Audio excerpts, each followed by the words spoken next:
Parou, porque o culto parou, Deus se agradou. Quer saber mais sobre isso? Acompanhe hoje a nossa mensagem aqui na IBNU. E não se esqueça e dê o seu joinha, entre e seja parte do nosso canal e não deixe de compartilhar com seus amigos as mensagens da IBNU.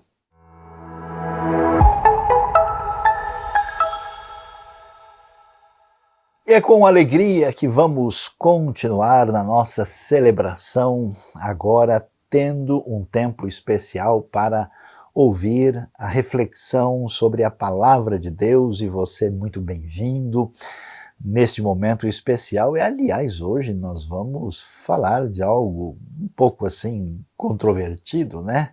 Vamos falar sobre o tema "O culto parou, Deus se agradou".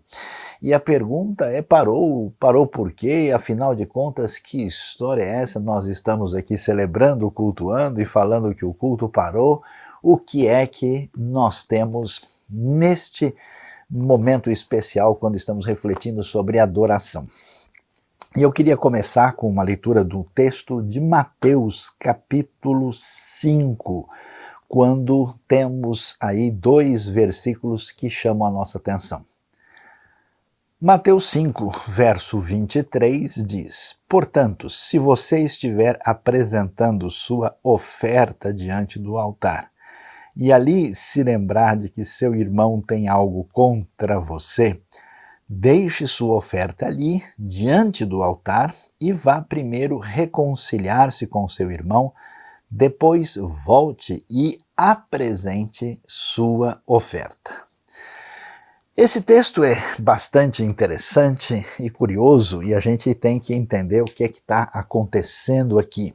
Nós temos Jesus falando no famoso Sermão do Monte, que nós encontramos ali em Mateus do capítulo 5 até o capítulo 7, e também mais adiante, paralelamente, nós temos Lucas capítulo 6, retomando esse tema e falando sobre o ensino de Jesus a respeito do reino que tinha chegado com a vinda do Messias. E para entender o que está acontecendo, a gente precisa observar a passagem como um todo, né? Na verdade, Jesus acabou de falar, né, sobre as bem-aventuranças no capítulo 5, no início, e aí ele diz do que se espera dos seus discípulos, que eles devem ser sal da terra e luz do mundo. E em seguida Jesus vai mostrar como é que deve ser esse desdobramento na vida dos seus seguidores, que agora estão no reino, e vai falar qual é a relação deles com a lei. E em seguida vem os diversos desdobramentos, né? Então se fala, por exemplo, o homicídio, o assassinato na sequência, o adultério, o divórcio, juramentos, como é que se lida com vingança, amor aos inimigos, ajuda a quem está precisando, depois oração, jejum, como é que se fala sobre tesouros no céu, como é que a gente lida com as preocupações da vida, e assim prossegue se falando dessa caminhada no relacionamento com Deus dentro do reino.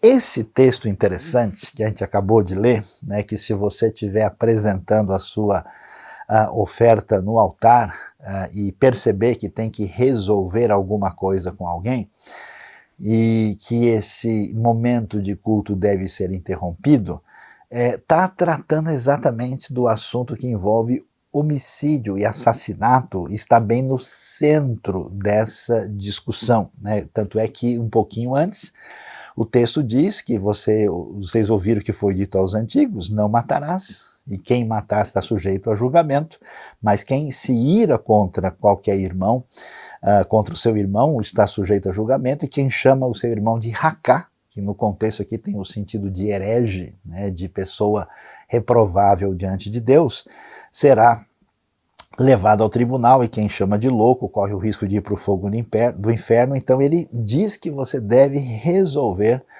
rapidamente essa questão para que as coisas estejam devidamente alinhadas diante de Deus. E, portanto, a gente vem conversar sobre essa questão do cultuar. O que está envolvido nessa adoração? O que nós podemos entender do que é essencial? Nós vivemos numa época, particularmente na nossa religiosidade, digamos, evangélica, especialmente nacional, quando a gente pensa muito sobre, afinal de contas, como é que deve ser o culto, né? Que tipo de liturgia é boa, qual é a música que Deus aceita, o que não pode haver de jeito nenhum. Muita discussão acontece nessa área. Quando a gente vai olhar nesse texto, a gente percebe o que está em vista aqui com relação ao culto, à adoração, essa celebração que Deus aceita ou não aceita. E o culto parou porque a gente vai ver, e para entender isso, a gente precisa compreender bem o cenário. Veja, do que é que o texto está falando? Jesus está falando sobre isso no contexto da Galileia, né? Você sabe, nós começamos com o Sermão do Monte. O monte é o Monte das Bem-aventuranças, na parte noroeste do Lago da Galileia, onde ele está ensinando, falando para os discípulos. E claro, como é que as pessoas se comportam nesse contexto onde os judeus que estão aguardando o Messias, o reino de Deus, eles têm as suas reuniões semanais no Shabat, nas sinagogas. E tudo bem, na sinagoga existe a possibilidade da pessoa dar uma contribuição, mas o que acontece na sinagoga, que é mais, digamos assim, um centro do encontro da comunidade, não é a mesma coisa do que acontece no Templo de Jerusalém. Ainda que a sinagoga fosse um lugar de encontro e também tivesse ali atividades litúrgicas, o centro da adoração, de tudo que acontece, se dá no Templo de Jerusalém, que é o lugar especial, o lugar que Deus escolheu para colocar ali o seu nome, onde está ali o templo, o lugar santo, o lugar santíssimo. Então, o que está sendo colocado aqui envolve exatamente a entrega da sua oferta, a entrega do seu sacrifício, do seu corban. Muito provavelmente aqui está em vista a entrega de uma ovelha, de um carneirinho aí para o momento do sacrifício no contexto do que acontecia no Templo de Jerusalém. E aí você pode imaginar o que é que acontecia. Você imagina só, a pessoa vem de longe, né, vem para as festas principais, ou quem está em Jerusalém mesmo, que pode estar mais próximo do templo, ou pessoas que não estão tão longe. Como é que isso tem um poder, um valor, um momento mais do que extraordinário na vida da pessoa? Entendendo isso, a gente vê que aqui não é aquilo que a gente imagina. O sujeito chega lá no domingo, né, e vai entregar algum tipo de oferta num contexto eclesiástico. A coisa é muito mais forte, né? Então, quando você estiver levando, apresentando o seu sacrifício, a sua oferta, aquilo que é dado a Deus diante do altar, isso envolve um elemento litúrgico significativo. E é interessante isso. Porque quando a gente pensa em adoração, eu acho curioso isso. Acho que até esse momento de pandemia refletiu isso muito certamente. As pessoas estão entendendo adoração principalmente do ponto de vista do ritual. E é isso que tem acontecido no contexto no qual a revelação bíblica aparece, porque Deus tinha dado uma série de orientações para que concretamente as pessoas pudessem expressar a sua gratidão, o seu reconhecimento, o seu entendimento a respeito de Deus. E, no entanto, chegou uma hora em que o ritual começa a valer pelo ritual em si. E o ritual é muito interessante, porque ele é bonito, né? Ele tem todo um elemento assim quase que cinematográfico. A pessoa gosta de um edifício sagrado, tem ali um espaço com um significado assim estético muito peculiar. E o que havia acontecido nesse momento é que o ritualismo no ambiente da época tinha engolido a espiritualidade de tal maneira que as pessoas estavam assim muito ligadas e interessadas no ritualismo que acontecia no contexto do Templo de Jerusalém. E é muito interessante que dos grupos religiosos judaicos da época, especialmente os saduceus, que estavam ligados ao templo e que controlavam essas exigências, isso acabava tendo um valor muito significativo, e você pode entender comigo o que acontecia. Veja, o indivíduo chega de longe, né? Ele chega ali em Jerusalém e ele vai ter que arrumar algum lugar para ficar. Ele vem de uma aldeia, de uma cidade pequena, e quando ele for se preparar para o templo, você imagina a maneira como o sujeito vai orar, como é que ele vai preparar o coração, o espírito. Às vezes alguns estão ali pela primeira vez na cidade, aquela multidão, né? Você imagina só aquele clima assim, de festa. E aí o indivíduo precisa, né, ir lá e tomar um banho de purificação completa, que acontecia nos famosos mikvaot, que eram os tanques de purificação. E ele faz isso, depois ele precisa ter o animal para o sacrifício, que dificilmente ele conseguiu trazer de longe, e aí ele vai comprar ali nas imediações do templo, para depois chegar lá, pagar a entrada, que era de meio ciclo, para aí então ver aquelas construções magníficas daquela área de 144 mil metros quadrados, com toda aquela opulência gigantesca. Você imagina a emoção. Você já foi em algum lugar assim, né? Eu conheço gente que visita catedrais no mundo todo, edifícios extraordinários, templos. É uma coisa de tirar o fôlego, e esse elemento aparece ali. Mas esse elemento de ritualismo ainda tinha uma coisa mais forte no processo, porque além, né, de toda essa gama de situações, tinha, digamos assim, o valor, que a gente pode chamar assim, teológico, religioso do sacrifício. A gente sabe, por exemplo, que juntamente com os saduceus também tinha uma participação especial ali dos fariseus, que era um outro grupo que dava uma atenção maior à importância que se tinha na prática da lei.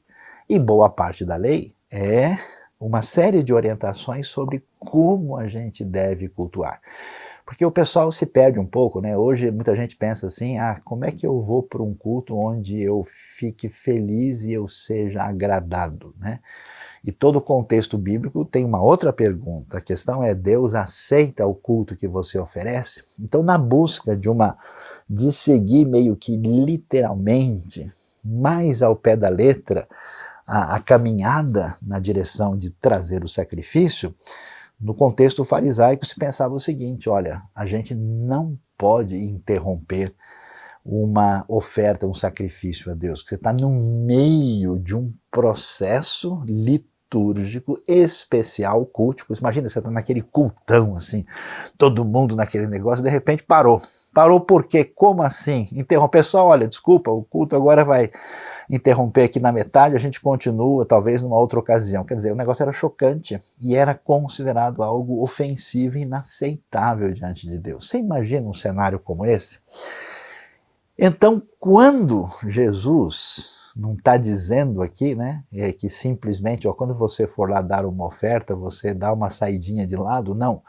O contexto envolvia um elemento litúrgico especial, até porque muita gente acha que adoração, que culto oferecido a Deus, que adoração dedicada a Deus é simplesmente participar de uma cerimônia, é simplesmente participar do elemento ritual, é simplesmente estar junto com pessoas para ouvir uma mensagem, cantar algumas músicas, entregar uma oferta. A ideia dessa pessoa é que o elemento sagrado ele se restringe a um contexto de encontro com a comunidade, num contexto de festa, de celebração, onde tem essa apoteose, né, do culto, do sacrifício, daquilo que é entregue a Deus. Jesus vai confrontar esse tipo de proposta de que cultuar é simplesmente de uma liturgia participar. Mas a coisa prossegue mais profundamente quando a gente pensa a respeito do que de fato vem a ser adoração. Por quê? Porque, claro, se uma coisa tem a ver com o culto, a estética, a liturgia ali, um outro elemento é como é que nós estamos obedecendo a palavra divina. E é curioso porque quando a gente olha, né, um pouquinho antes aqui em Mateus 5, a gente vai ouvir a discussão anterior, que começa no verso 17, que tem a ver com a lei. Jesus vai falar sobre a lei. E uma das acusações que poderia ser levantada contra Jesus, já que ele está questionando a tradição religiosa do seu tempo, é dizer, olha, esse Jesus está pisando fora do quadrado. Ele está rejeitando a palavra de Deus. E Jesus dá um basta nisso. Pessoal, espera um pouquinho. Eu não vim abolir a lei e os profetas. Esse negócio de que eu estou dizendo uma coisa e Moisés está dizendo outra, não é verdade. A palavra de Deus, ela é tão séria, a lei tem tanto valor, que enquanto existirem céus e terra, não vai desaparecer da lei nem a menor letra, nem o menor traço, até que tudo se cumpra. E aí Jesus diz o contrário, que ele espera dos seus seguidores que eles estejam de fato em sintonia com a lei, de tal maneira que eles devem cumprir aquilo que é o espírito da lei no seu coração. Por isso a justiça deles tem que ser maior do que a dos fariseus e dos mestres da lei, conforme aparece no verso 20. E aí, para mostrar como que isso acontece, Jesus vai deslocar, isso que é muito interessante, é o caminho da verdadeira adoração e da verdadeira espiritualidade fora desse ambiente de mera liturgia, de mero ritualismo e fora do ambiente do legalismo. Que o legalismo é a obediência insana da lei.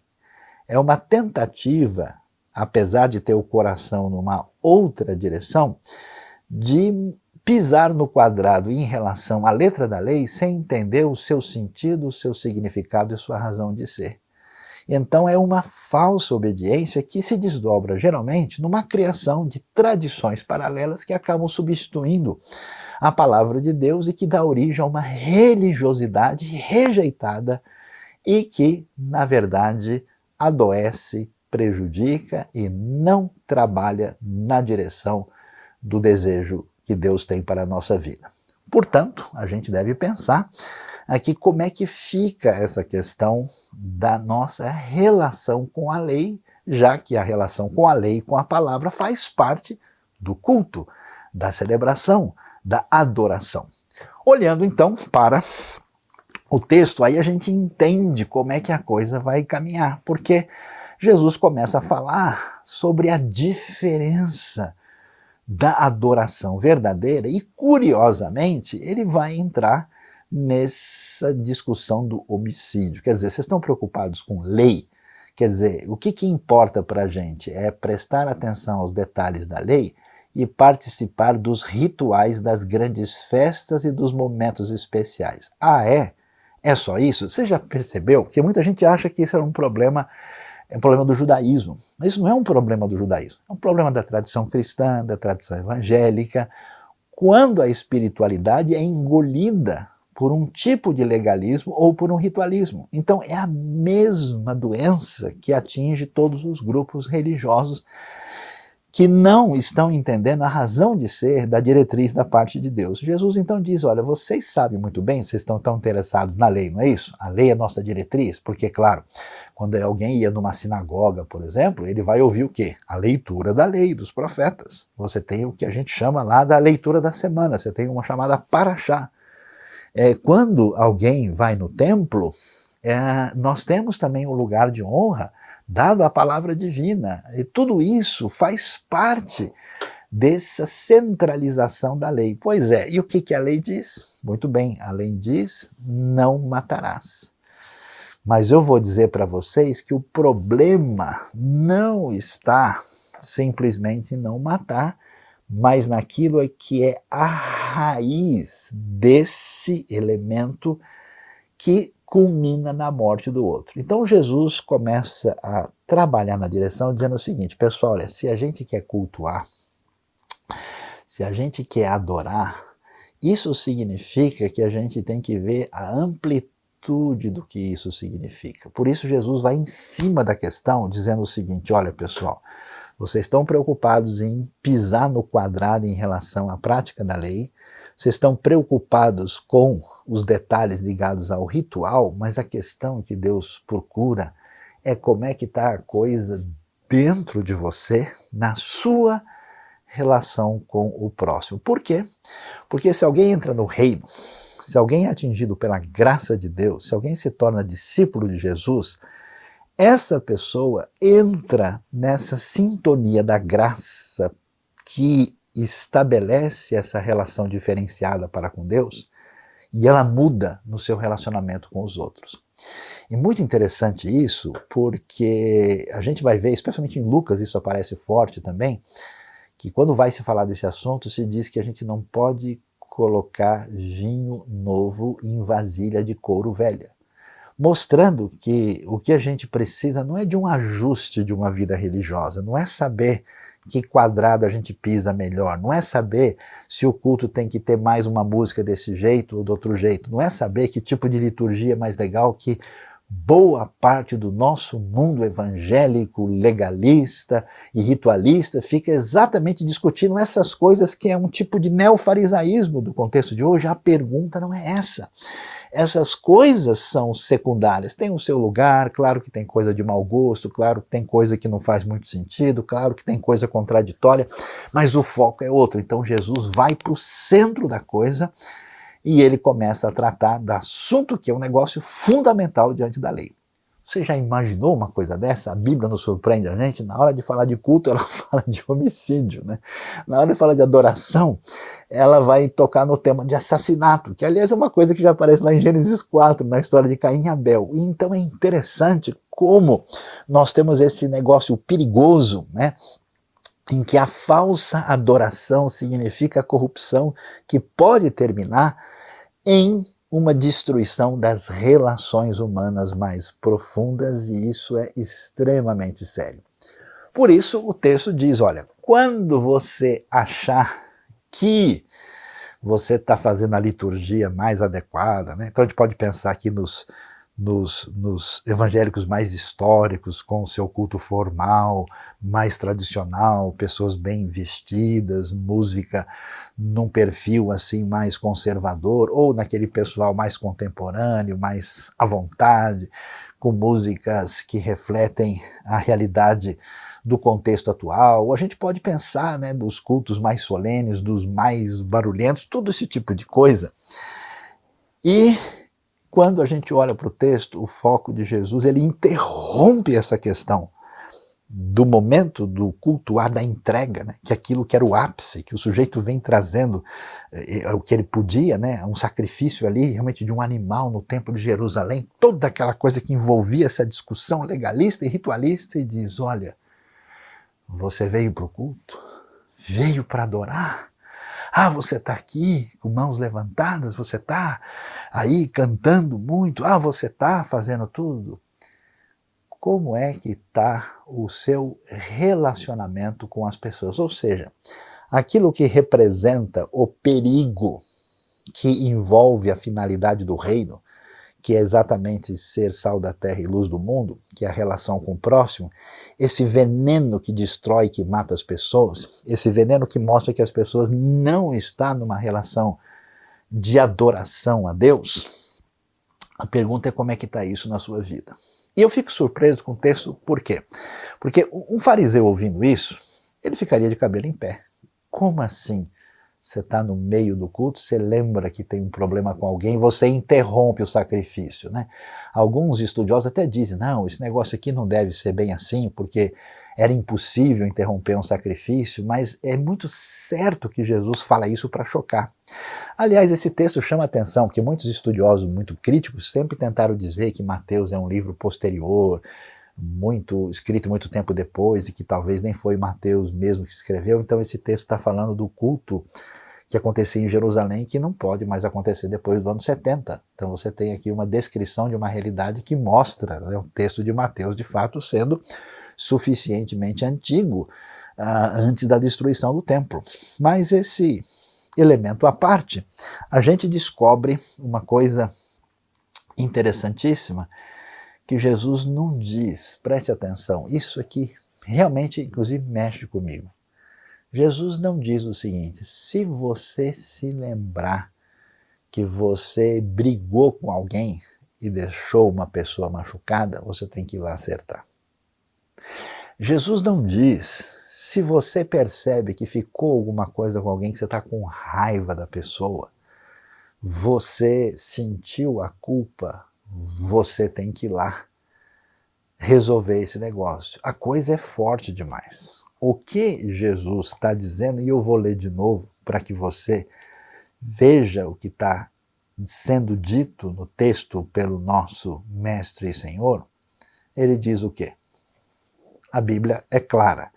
Se você estiver apresentando sua oferta diante do altar e ali se lembrar, atenção, que seu irmão tem algo contra você, deixe sua oferta ali, imagine, né? Que coisa escandalosa, diante do altar, e vá primeiro reconciliar-se com seu irmão, depois volte e apresente a sua oferta.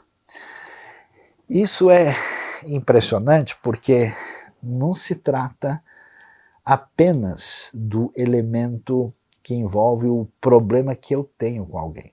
Isso aí, eu vou dizer assim, nem se discute, né? Você de fato pode ter pedras, né, e problemas no seu coração que fazem com que você rejeite profundamente uma pessoa por dentro e até deseje o mal contra essa pessoa. Mas aqui não, a coisa chega num ponto de dizer, se você percebe que a pessoa tem alguma coisa contra você.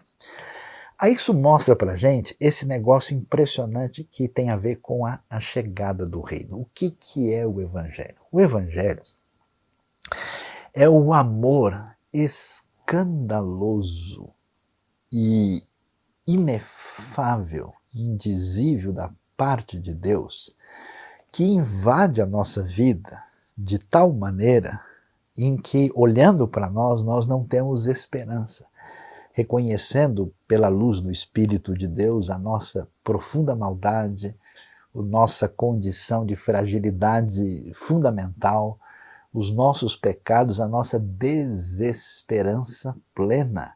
E quando a gente entende que Deus resolveu assumir as nossas dores, as nossas culpas, e nos perdoou e nos amou incondicionalmente, e nós recebemos essa vida que vem de Deus pelo Espírito, isso nos impacta de tal maneira que faz transbordar uma gratidão e uma vontade de abraçar e de amar todo mundo. A gente descobre que o veneno que destrói o mundo não está num sistema, não está numa proposta política, não está numa orientação filosófica equivocada. A coisa é mais séria, o veneno mora no fundo do nosso coração. Por isso, Jesus vai assim como uma tomografia profunda, assim, para entrar no âmago da nossa alma, e vai dizer, olha pessoal, sabe onde é que a coisa complica? O que faz que a religião se degenere, apesar da opulência, apesar da grandiosidade das aparências, apesar de toda a máquina litúrgica, apesar de toda a teologia e construção em torno da Torá e da lei? É o veneno que mata você e a mim. Esse veneno que faz com que a gente bloqueie a passagem do amor de Deus e da graça na nossa vida e não permite que a gente venha reinterpretar o que acontece com a gente do lado de fora. A gente não consegue digerir, né, os aspectos terríveis e difíceis que atingem a nossa vida, e as pessoas que nos complicam, que nos irritam, que nos prejudicam e que nos maltratam, nos fazem desenvolver uma espécie de azedume problemático que leva a gente a adorar Deus da maneira indevida. Então, aquele coração, aquele peito aberto de criança que estava dentro da gente, não consegue se manifestar mais. Resta o quê? Legalismo e ritualismo. Resta ficar com as formas, porque a gente, na verdade, está embrutecido por dentro. Por isso é interessante que não é possível cultuar sem essa condição de as outras pessoas amar.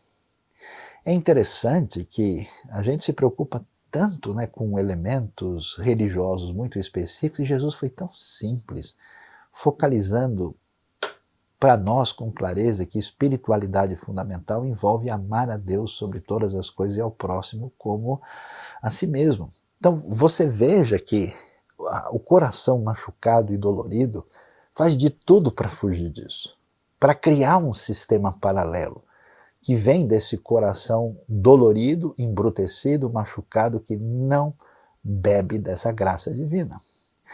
Então, o que a gente começa a perceber? Se for para a gente fazer o culto, adorar, com essa terrível tranquilidade de que o meu problema profundo com outra pessoa é um problema insolúvel que não tenho o que fazer, isso quer dizer que esse meu cultuar foi prejudicado e não tem como ir adiante. Então Jesus coloca a coisa para a gente. Você quer, de fato, participar da adoração, da celebração, precisa do exame de coração. Por isso ele diz, olha, interrompa, não faça isso. Você sabe que as pessoas lá fora, eles estão sentindo, né, o cheiro espiritual que está ligado à nossa vida. Eles vão perceber como é que a gente reage.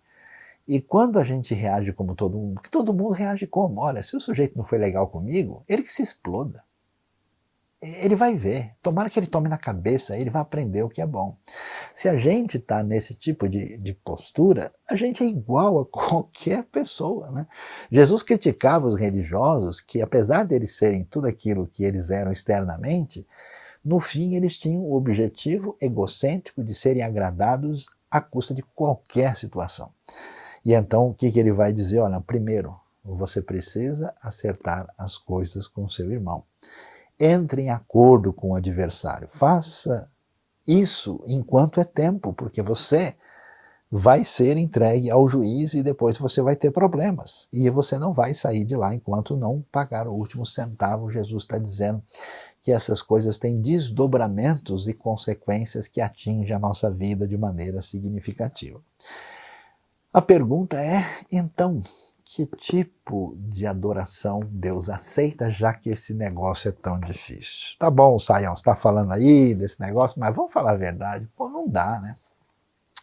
Não tem ninguém nesse mundo que não tenha problema com outras pessoas. Por acaso Paulo estava legal com todo mundo? Ele não fala do Alexandre lá, que era o ferreiro que prejudicou a vida dele? Jesus estava de boa com Pilatos e com Herodes? Jesus não chamou o Herodes de raposa? Veja, é claro que a gente não está dizendo que está em paz com todo mundo, é concordar ovelisticamente, né, com a opinião de qualquer pessoa. Não significa que a pessoa que fala o maior absurdo e eu fico sorrindo para ela e falo, de fato, você deve ter alguma razão. Não é essa a questão. A questão é quanto à adoração que a gente tem da gente mesmo. A questão é como a gente se coloca no pedestal de uma maneira inconsciente e ególatra tal, que se alguém de alguma maneira me machuca, eu me encho de ressentimento e ódio, e eu não suporto mais essa pessoa, e no fundo, eu quero que essa pessoa se dê mal, e eu escondo um rancor, um ódio profundo. Eu acho muito valioso, nesse caso, a gente ouvir um pouquinho desse texto conforme a mensagem deixou para nós, porque ficou muito interessante. E o texto todo diz assim, vocês conhecem bem o mandamento dos antigos, não matarás, pois afirmo que qualquer que guardar rancor de um irmão é culpado de assassinato. Chame um irmão de idiota e você corre o risco de parar num tribunal. Chame sua irmã de burra e você estará no limiar do inferno. O simples fato moral é que palavras matam. E é assim que eu quero que vocês se conduzam. Se alguém estiver no local de culto prestes a fazer uma oferta e de repente se lembrar que um amigo tem algum ressentimento contra ele, deixe de lado a oferta, saia imediatamente, procure o amigo e conserte a situação. Depois de fazer isso, então, você poderá voltar e oferecer seu culto a Deus. Se você estiver na rua e um velho inimigo se aproximar, não hesite em segundos sequer, tome a iniciativa de consertar a situação com ele. Afinal, se deixar que ele faça o primeiro movimento, sabendo como ele é, provavelmente você irá parar no tribunal ou mesmo na cadeia. Se isso acontecer, você terá que pagar uma bela multa para sair de lá. Então nós precisamos fazer um teste para ver se nós podemos entrar no grande salão de culto e de adoração. Será que a gente pode entrar no templo? Você trouxe a sua oferta, trouxe o seu sacrifício, você pode entrar lá? Eu queria dar umas dicas práticas de como é que a gente lida com isso. Em primeiro lugar, dê uma olhada no seu coração. Você de fato tem algum ressentimento, raiva de alguém? Ou você tem alguma pessoa que complicou demais que você pode conversar e resolver a situação de maneira que você tenha um fluxo normal de contato com essa pessoa? Claro que tem gente que não vai aceitar, tem gente que se coloca numa oposição. A igreja de Cristo foi perseguida, ela tinha adversários. Jesus não estava de boa com os fariseus que o perseguiam, os religiosos. Ele terminou sendo acusado e condenado por eles. Não quer dizer que tudo vai ficar em paz. O problema é em que medida a sua egolatria impede você de cultuar quem merece adoração de verdade. Esse é o foco. Portanto, o que a gente deve fazer? Dica número 1. Você encontrando qualquer pessoa que de alguma maneira tenha machucado você, ou tenha tido algum problema, trate essa pessoa de boa. Ah, mas eu não estou sentindo. Não interessa o que você está sentindo. Dê o passo na direção pacífica e trate a pessoa normal. Segundo, não procure, esse é um teste interessante, prejudicar ninguém pelas costas. Eu já vi gente que teve problema com outro, e aí de repente surge a oportunidade, né? A pessoa está na sua mão, você pode detoná-la agora, né? E a pessoa faz de tudo para detonar um indivíduo, para ir lá prejudicá-lo, para tentar inclusive atrapalhar algum encaminhamento dessa pessoa por causa do ódio e do ressentimento, para ver se aquela pessoa se dá mal. Não faça isso. Deixe Deus ser juiz da situação. Não se vingue de maneira egocêntrica. E eu não sei nem se eu devo continuar, porque a coisa vai complicar. Não sei se você gostaria de ouvir os próximos conselhos, porque as exigências que envolvem a proposta do reino, elas são profundas demais. O que é que Jesus vai nos dizer? Caminhando nessa direção, Jesus vai falar das relações humanas prejudicadas aqui, vai falar no contexto familiar, vai falar sobre vingança, e aí Jesus vai fechar o capítulo 5 dizendo algo que mexe muito com a gente. Vocês ouviram o que foi dito? Ame seu próximo e odeie o seu inimigo, mas eu lhe digo, atenção, amem os seus inimigos e orem por aqueles que os perseguem, para que vocês venham a ser filhos de seu Pai que está nos céus, porque Ele faz raiar o seu sol sobre maus e bons e derrama chuva sobre justos e injustos. Se vocês amarem aqueles que os amam, que recompensa vocês receberão? Até os publicanos, os cobradores de impostos desonestos fazem isso. E se saudarem apenas os seus irmãos, que estarão fazendo demais? Até os pagãos fazem isso. Portanto, sejam perfeitos como é perfeito o Pai Celestial de vocês. O teste para nós está exatamente aí. Você percebeu que Jesus relacionou culto com homicídio. Por quê? Porque esse processo de guardar ressentimento, manter o ódio, que no final das contas é uma questão litúrgica e cultica, porque a gente se coloca no lugar que pertence somente a Deus. Quando eu me ofendo demais com alguma coisa, de fato, eu estou no pedestal e não estou caminhando como discípulo de Cristo. E esse ressentimento é o pai da guerra, é a mãe do ódio. Por isso não é surpreendente que, invariavelmente, a religião se cerca de violência. Você não acha interessante que aqueles que eram tão liturgicamente obedientes e tão legalisticamente interessados na lei são aqueles que tentam aqui trabalhar de uma maneira a entregar Jesus à morte? Você não percebe que a história da religião está associada tantas vezes à violência porque a gente consegue legitimar a nossa maldade com uma suposta cumplicidade divina, estando disposto a tirar pedra em todo mundo, apesar de dizer que as razões são as mais legítimas possíveis. Eu acho impressionante a postura de Jesus. Jesus, no auge da dor e do sofrimento na cruz, a sua palavra é: Pai, perdoa, porque eles não sabem o que fazem. Estevão, sendo apedrejado até a morte, ora pelos seus inimigos. Então preste atenção, seu coração está de pedra, teve um sujeito que deu o maior tombo em você, tem uma pessoa que traiu você na sua confiança, que enganou, que mentiu, alguém que deu aquela facada nas costas, teve uma pessoa que fez. Então hoje, tire a pedra do seu coração e entre para a adoração. Não permita que isso venha degenerar a sua vida por dentro. E o exercício de Jesus é muito interessante. Ele pede duas coisas para a gente. Amem os seus inimigos. Quer dizer, haja de uma maneira a beneficiá-los, a favorecê-los, a ajudá-los, né? Em vez de você tentar devolver mal com mal. Em vez de você dizer: olha, o cara foi assim comigo, agora ele vai ver. Para com isso. Isso é o início daquilo que destrói o mundo, que representa um coração fechado para a graça de Deus, que transforma o nosso relacionamento, que deveria ser com Deus de amor, e prejudica a nossa caminhada.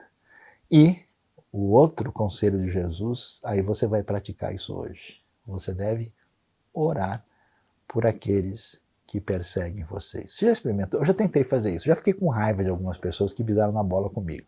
Aí meu amigo foi barra pesada.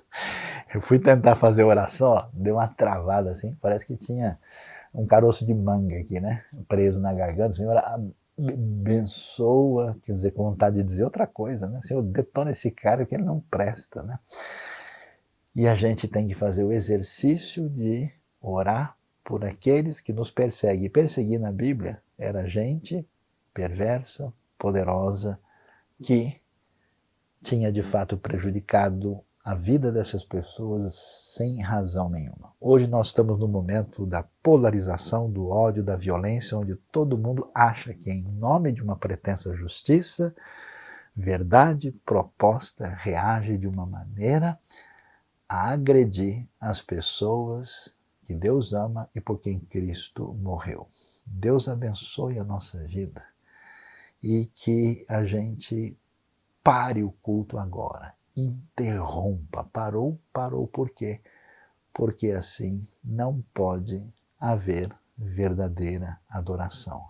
Que Deus abençoe a sua vida, que a graça e o amor de Cristo Jesus e a proposta do Evangelho atinja nossa vida e o nosso coração a ponto da gente honrar o nosso Senhor, orando pelas pessoas mais mal intencionadas que tentaram prejudicar a nossa vida e removendo todo ressentimento, ódio e qualquer tipo de sentimento negativo, inclusive contra nossos inimigos e aqueles que nos perseguem.